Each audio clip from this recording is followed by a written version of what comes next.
Você já sentiu que o céu estava em silêncio? Que suas orações não passavam do teto? Essa é a história de Lucas, um jovem que descobriu que mesmo no silêncio mais profundo, Deus está trabalhando. Lucas era caminhoneiro, um rapaz bom que carregava o peso do mundo nos ombros. 3 meses antes, ele perdeu o pai. Agora, a mãe estava doente e ele era o único sustento da casa. Ele não era de reclamar da vida, mas o cansaço era insuportável. Ele estava exausto, à beira de um colapso. E como se não bastasse, naquela semana, tudo desabou de vez. O banco ligou, ameaçando tomar a casa da família. E o pior, a mãe dele, a mulher que ele mais amava, parou de responder aos tratamentos. O desespero tomou conta. Em um momento de fraqueza, sozinho em seu quarto, Lucas olhou para o teto e desabafou: Deus, eu não aguento mais. Se o Senhor pode fazer alguma coisa, faça agora. Mas a única resposta que ele ouviu foi o silêncio. Um silêncio que doía, que parecia zombar da sua fé. Naquela mesma noite, ele precisou pegar a estrada. Mais uma viagem longa, mais uma noite sem dormir. O cansaço pesava nos olhos. Depois de quase 18 horas acordado, a luta contra o sono se tornou impossível. Por um segundo, apenas um segundo, os olhos dele se fecharam. Foi o suficiente. O caminhão saiu da pista, descontrolado, desceu um barranco escuro e capotou violentamente. O som de metal se contorcendo ecoou na noite. A cabine, que era seu escritório e sua segunda casa, ficou completamente destruída. Lucas estava preso nas ferragens. Sentia o sangue escorrendo e um pavor gelado tomou conta dele quando percebeu que não conseguia mover as pernas. Ele pegou o celular, sem sinal. A noite estava fria e a dor era algo que ele nunca tinha sentido. Uma agonia que parecia rasgar sua alma. Ele olhou para o céu estrelado através do para-brisa quebrado e, com os olhos ardendo de lágrimas e dor, sussurrou: Senhor, por favor, não me deixa morrer aqui. Mas novamente, só o silêncio respondeu. Os minutos se arrastavam como horas. As horas se transformaram em desespero puro. O frio congelava seus ossos e a dor o consumia. Ele começou a sentir a vida se esvaindo. E então, ele aceitou. Aceitou que aquele era o fim. Ele fechou os olhos e pela primeira vez em muito tempo, sentiu uma estranha paz. Mas junto com a paz, veio a culpa. Uma imagem veio à sua mente. Sua mãe, sozinha, doente, esperando por ele. Minha mãe, ela vai ficar sozinha. Esse pensamento o atingiu com mais força que o próprio acidente. Com o que parecia ser seu último fôlego, sua última gota de consciência, ele fez uma última oração. Não por ele, mas por ela. Deus, se o Senhor quiser me levar, eu aceito. Eu só te peço uma coisa, por favor, cuida dela. E então, no limite entre a vida e a morte, quando estava prestes a apagar, ele ouviu algo. Passos suaves se aproximando na escuridão. E uma voz calma e serena, que disse: Não tenha medo, a ajuda está vindo. Lucas forçou os olhos a se abrirem, procurando quem estava ali, mas não havia ninguém. Apenas o som do vento e a solidão da noite. E então, ele desmaiou. Quando o primeiro raio de sol tocou o horizonte, um homem dirigia por uma estrada de terra paralela, um caminho pouco usado.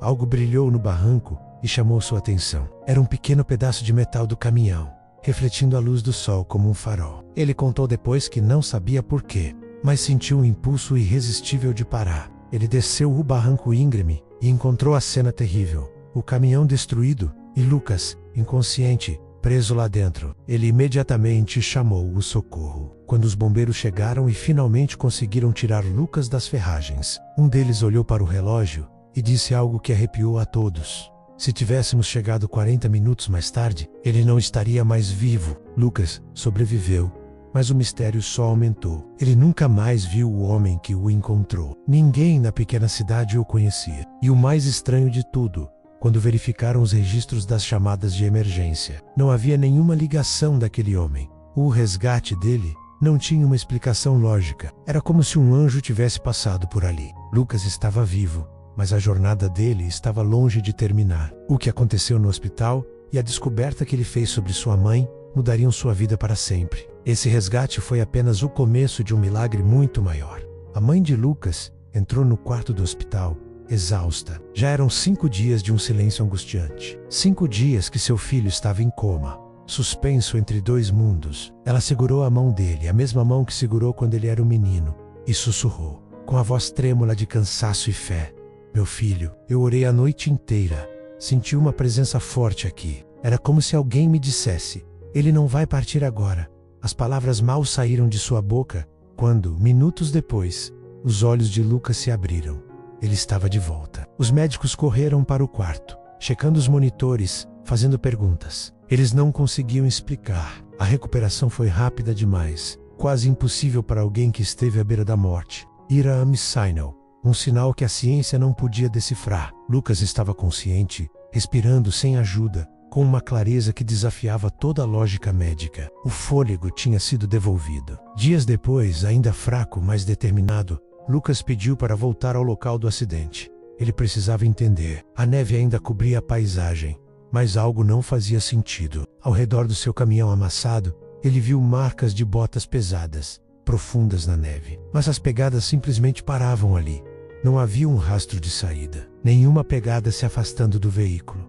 Era como se a pessoa que o salvou tivesse simplesmente desaparecido no ar. O bombeiro que o acompanhava deixou a lanterna cair de suas mãos, o rosto pálido de espanto.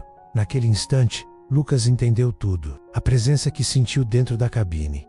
A voz calma que o guiou na oração. O homem desconhecido que o tirou dos destroços. Não era um homem comum, era algo mais. Alguém enviado para aquele exato momento. O quebra-cabeça finalmente se encaixou, revelando uma imagem que sua mente humana mal podia compreender. Quando Lucas finalmente voltou para casa, a primeira coisa que viu foi sua mãe sentada na varanda. Ela não chorava. Pela primeira vez em meses, ela sorria. Um sorriso genuíno que iluminava seu rosto cansado. Ela olhou para ele e disse: "Eu pedi a Deus para não me deixar sozinha, e Ele mandou você de volta para mim."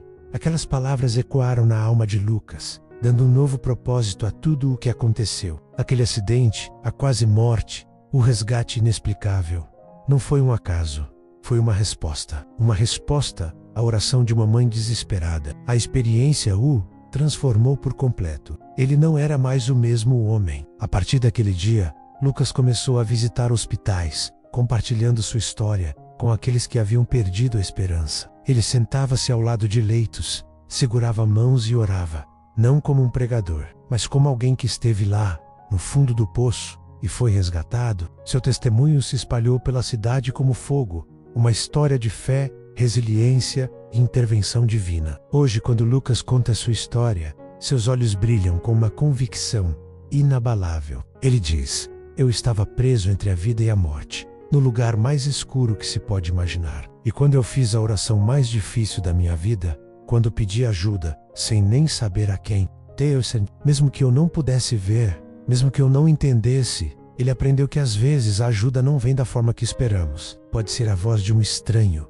um calor inexplicável, ou a força para dar mais um passo." A lição de Lucas é clara. Nos momentos em que sentimos que nosso fôlego está acabando, é preciso lembrar que o milagre pode já estar a caminho, porque antes mesmo do último suspiro, a resposta de Deus já tinha começado. Obrigado por acompanhar esta jornada até aqui. Se esta história tocou você, compartilhe e se inscreva para mais relatos de fé e esperança.